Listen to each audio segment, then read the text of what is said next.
Ayan mga idol. Good morning, good morning. Agahan muna ako mga idol. Ito na naman ang ano ko. Ang agahan ko ngayon, pagkain ko ngayon. Dating gawi pa rin mga idol. Yung ano, kamatis at saka pipino.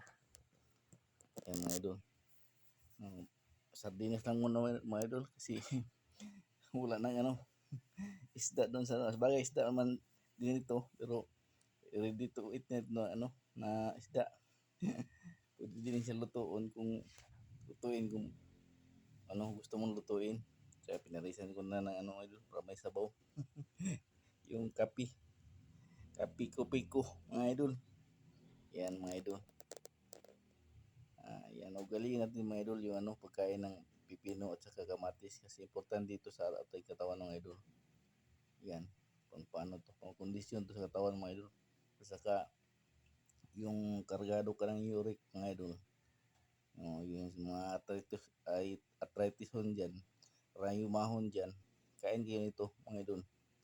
Kahit hindi na kayo mag-exercise, pawisan lang kayo ng mga ano, gawing ano nyo, trabaho or sa bahay.